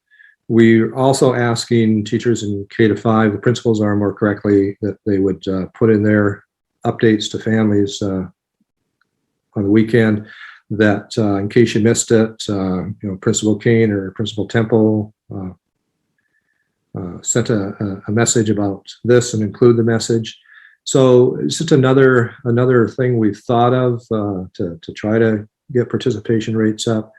We've had conversations with Katrina and Lynn, and I think Katrina's going to be there as well. Is going to set up a table at the football game tomorrow night and answer questions about our testing program and vaccinations, etc. So, getting out there and seeing people in person, I think, may be a benefit as well. We know that if you are vaccinated and you're a close contact, as long as you're asymptomatic, you do not have to quarantine. If you are not vaccinated and you're considered a close contact that needs to quarantine, that certainly gives the testing program more merit and is more enticing, and that may result in higher numbers K-5. Although if we're able to move forward with those vaccines November 9th starting, that could be a game changer as well. So, certainly is something that we're used to. It's changing all the time. Any other questions about the testing program? I think, Jen, did you have a question? I don't have a question specifically about testing, but there's something I wanted to bring up relevant to all of this. So I didn't attend the Board of Health meeting, but I watched the video, the recording, and there was a statement made, I'm going to paraphrase, by one of the board members that was a little bit concerning to me that I just want to raise here. It was asked, what the benefits of unmasking really are. And given the amount of power that the Board of Health has, and I agree we should be consulting with the Board of Health and attempting, if we can, to align with the Board of Health. But given that statement or that question, it's concerning to me that a member of the Board of Health would seem to not understand what the benefits are of unmasking kids and teachers potentially when it's safe and when we agree to do so. And conversely, that to me implies that there are no detrimental effects to mandatory masking for who knows how long. It's concerning to me because I think that our Board of Health, I don't just think, I mean, our Board of Health has made decisions in our town that are relatively conservative, that aren't even in alignment with, necessarily state guidelines and even CDC and CDC guidelines. So it's not a question. I just want to raise that as a concern that as we continue to move forward, consulting with the Board of Health and trying to work with them, I'm a little worried that the attitude of some of the members might be not truly in alignment with what's best for our children, our students, and just want to raise that as a concern. That is a red flag. Well, thanks, Jen. I mean, and Justin and Matt had an opportunity to begin discussing the effect of wearing masks with the Board of Health last night. I mean, we all know we're wearing masks during most of the day, and I can tell you personally, after wearing a mask most of the day and attending the town meeting Monday night, by the time I walked out of that building and was able to take a mask off, I was exhausted. And it wasn't because I had been up and working for 15 hours. It was the fact that I was wearing a mask for so long, and it does affect how you communicate. As Justin pointed out, people that were speaking at the microphone had to take their masks off so that people could really understand every word that they were saying. So there is a communication component to it as well, and we all know communication isn't just through words. It's through facial expressions as well. So, there are things that we are missing. We're doing it because at this point in time, we feel it's the best way to keep students safe. But it certainly, I agree, Jen, 110% that we really want to get back to where we don't have to wear masks. And hopefully we're going to see that sooner than later, especially with the opportunity for children ages 5 to 11 to begin to be vaccinated as early as next week. So thank you for bringing that up. Thanks. Yeah, thanks, Jen. Just had one quick question, Matt, if you're all right with that. Last meeting, I asked the public, hey, if you have any ideas, please share them with us. And we got an idea at the meeting, which was, hey, maybe the student's teacher could be the one to send the email, because every week we're used to getting the principal's email, and Cheryl, Michelle, I read your emails. They're great. They're packed with information.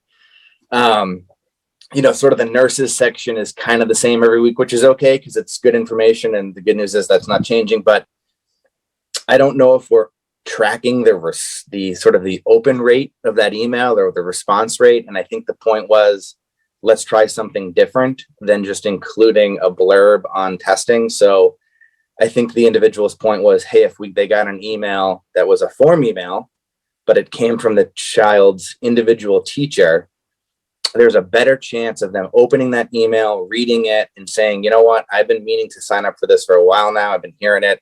Let me click this hyperlink and take care of it. So that was a suggestion last week. I know we talked about it a little bit this week, Kelly, but I didn't hear sort of a resolution on that. And I'm just wondering if that might be possible to implement that going forward. Again, it would be a form email, but coming from the individual classroom teacher. Actually, I did mention that. I know I talk a lot at times, but that is going out tomorrow. Okay, I missed it. Thank you for the clarification. I have to talk slower, maybe. Maybe it was one you froze. Yeah. That was a while ago. I'm just thinking, Justin gets results, man. Look at this. Awesome. I know that was like 1 second turnaround. That was great, Kelly. Thank you. All right. Yeah, I think, Jen, you brought up a point about some of the preconceived notions of certain board members. And I think everybody comes in with certain preconceived notions. And I think that's why communication between the boards is so important, because sometimes they're in their own little bubble. They may not be seeing what we're seeing. So I look forward to, continuing the conversation in the future with Board of Health and Select Board, so that we can kind of come to an agreement throughout the town, because I think that's the only way that we're going to be able to manage this, is if we work together as a team. It can't be just the school board and we're all elected officials and we all have the town's interests in our heart. So just coming up with the best thing. So I think the member you mentioned was receptive when we explained some of our thoughts on why it was important. So hopefully, we can continue that conversation. Yeah, and I thank you and Justin for attending those meetings and being our representatives there. That's really very much appreciated and really necessary. Thanks. All right. Any other questions on the vaccination or vaccination status? Are we Is there another slide? I think we touched school testing, but we didn't hit vaccination Yeah, yet. we have to say we have another slide Oh. coming. Yeah. And Matt, I'd just like to say that the Board of Health is committed to working with us, and I think that's an important point to make. I mean, I felt pretty good about our conversations last night. It was a good opportunity to begin that work together. So I'm looking forward to continuing the process and coming up with some data points that and benchmarks that we're all happy with. So on to the next part of our agenda, vaccination rates. This is for the high school, and students 62%. Now this is through proof of vaccination or email attestation. Staff 70.3%, blended total of 64.4%. So Ms. Snow and I took the time to contact DPH, contact DESE separately last week, and had some relatively long conversations where we were able to ask a series of questions about MIIS and what are the limitations of using the MIIS system. Where is it written in statute or law?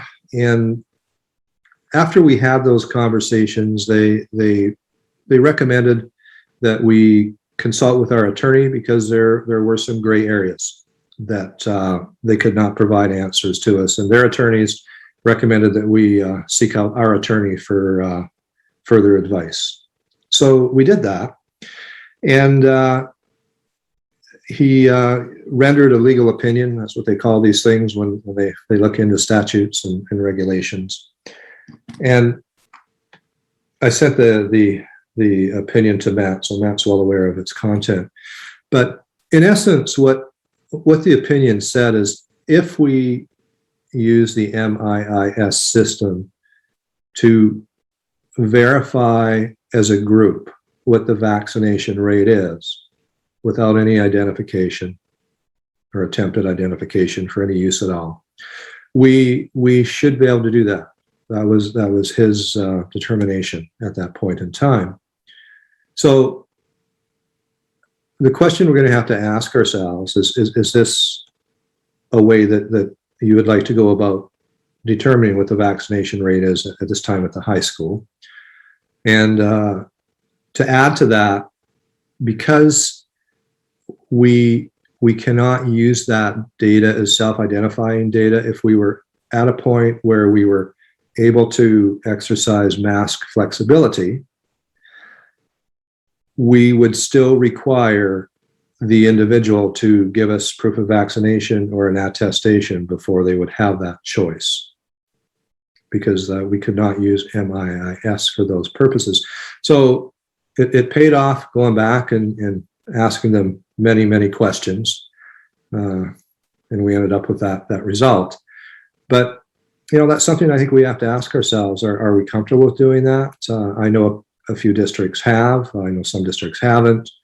And we also need to be cognizant of the fact that our nurses are already working very, very hard. And they're going to have to find time to do it because they're the only ones that can legally access the system. They can't give that responsibility to the principal or the superintendent because we're not nurses. So I would like to maybe at this point in time, if you have any questions, please feel free to ask, but maybe it's a good time to start having a discussion in terms of, is that something we would like to do?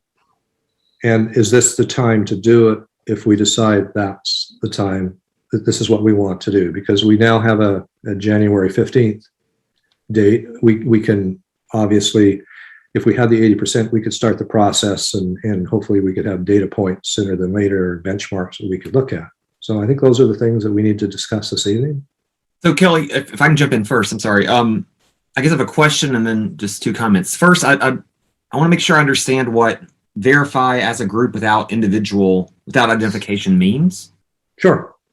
What we can do is go into the MIIS system and compile data as a group. Okay. And we can use that group data to determine what the 80% vaccination rate is, or what the vaccination rate is more correctly. It's going to be a bit challenging because we have school choice students, we have staff that live out of town. So that's going to take some time to try to figure out how to get that data. Right. So thank you for that clarification. That's what I thought. I want to make sure I understood. Then I guess I have three thoughts. One is I'd like the most accurate data we can possibly have in front of us. Two is this seems like a lot of work for our nurses whom I'm guessing are already overtaxed and overburdened. So we have to be very careful if we do ask them to do this, to do it. And three is I'm wondering about, the timeline, as you're saying, if we're working with now a town kind of January 15th deadline, if this is the kind of thing we move forward on, quickly, or is it the kind of thing that we can watch the numbers kind of increase over time and then make a decision later on? I don't know about that, but the first two, I want accurate information, but also I'm really wary of taxing our nurses unnecessarily. Thanks, Brad. For me, I just want to chime in here. I think your first point is absolutely correct. I think it is in all of our best interest to have the most accurate data for the school. That being said, the DESE mandate has been extended to January 15th. I think that we are probably, just to even get it implemented, it wouldn't be a snap of the fingers. It's going to take a while. So for me personally, I think that I'm all for using the group data to apply for the waiver and then go from there. If we do have the 80%, it's, I don't think it's something we have to act on right away. And I'm also fine with our nurses. This isn't something that has to be done over the weekend. This is, give them a time period where they could possibly work on that, because time is on our side apparently, because the mask mandates that keep getting pushed up by town and by DESE. That's my thought process on it. I think looking at the numbers, the 62% still at the high school, the 78, they haven't budged in 2 weeks, so we need something to kind of get the correct numbers out there. And I don't know what the correct numbers are. As Katrina alluded to, the denominator could be off. I do know it's more than 62% and 78%. Is it 80%? I don't know. My guess is probably, but I can't say that for a certainty. But I do know that it's going to be in our best interest to get that number. I would probably obviously agree with that. I think the more data, the better at every level. I agree with everything you just said, Matt, just for the record. I think we should push forward. I don't think it has to be an emergency thing, like you said, where they got to get it done over the weekend, but I would like to get that information and see really what we're dealing with here. So I agree. Oh, Lynn, do you want to go? I just wanted to give just a couple points to consider when you guys are making the decision. I know a lot of people are talking about the nurses being overtaxed. They definitely, the nursing staff definitely is. They're very busy in their health clinics. They're very busy with contact tracing, busier than last year in many respects, because we have multiple categories of close contacts. And so it's the communication and correspondence is very time consuming. And I do want to just make sure people understand that sourcing the data in MIIS is a time consuming task. And so it's certainly something that could be done. But even if the nurses are able to do it during the day, it's time consuming, and the priority is always the students and seeing the students. And so I just think we would need to have a plan for how we were going to gather that and really think about what the time frame would. I can certainly get the information with how long it takes to look up each individual case. I'm going to a webinar on the MIIS system tomorrow, so I can probably give some more information about how long it actually will take to get through the task. I mean, it's definitely a task that wouldn't even be able to be considered in really large districts. I think it's doable in Littleton, but I think we need to be realistic about how long it's going to take the nurse or nurses to do it. Yeah, and I totally agree, Lynn. I think that's why we don't consider it to be an emergency, but I do think if we can come up with a plan, it is a worthy task. Justin, Timlin, any comments? Sure. So the good news is that we've already heard from 64% of the building population. So that's 339 individuals. We only have 100 people left to verify.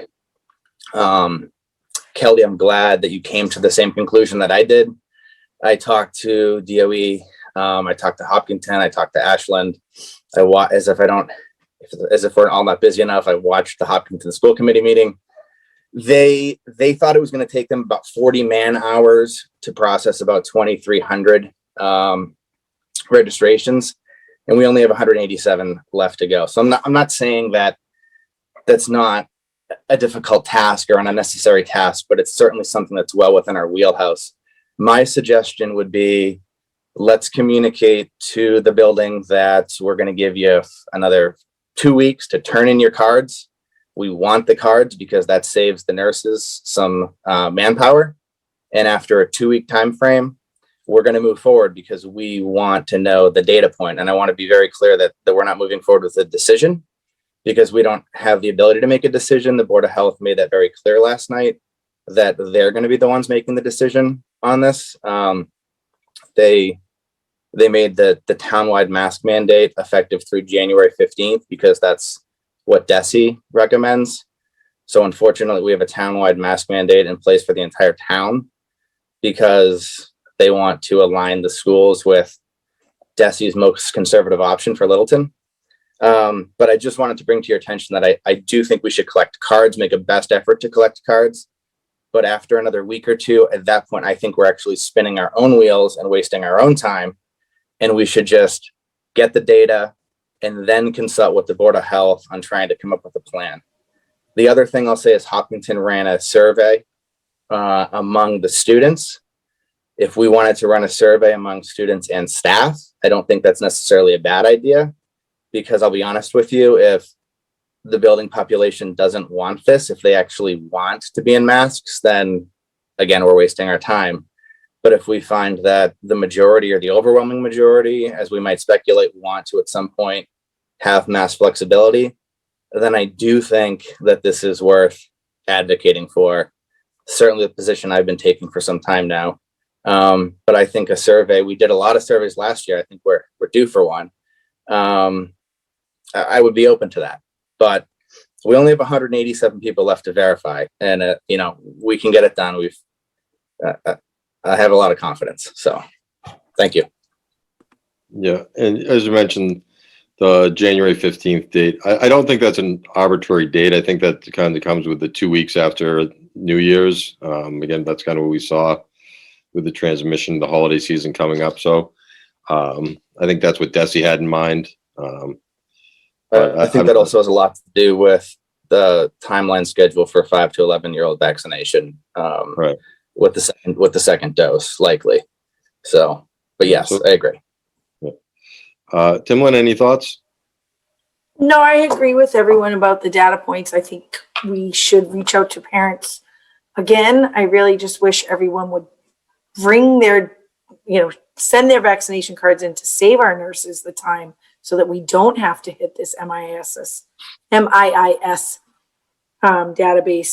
because the nurses are taxed. And whether or not, we're not there yet, and we need to find out where we are. And I think the survey for the kids and the students in the high school is a good idea. I know that we've all been talking about how we want them a mask, but what are their feelings? What are the kids' feelings? I think sometimes I'm all for unmasking the kids at the 80%. But if there are the majority of those kids and staff that don't want to be, then like Justin said, it may be a moot point that we're spinning our wheels here, and then we're going to have the majority of the people in masks anyway. So, but I'd like to see the data first on who's vaxxed in the school. So Kelly, would you be looking for just a directive from the school board, or do we? I think this has been very helpful. I definitely have a direction at this point in time. It's been a great conversation. Thank you. I like the idea of putting a push for another 2 weeks, seeing how many more vax cards we can get in. I think that's a great idea. The survey, that's been in the back of my mind all the time. The only thing I would add is I would include families in that as well. So I would be doing 3 stakeholders and getting that information. And Lynn, you have your hand up, I see.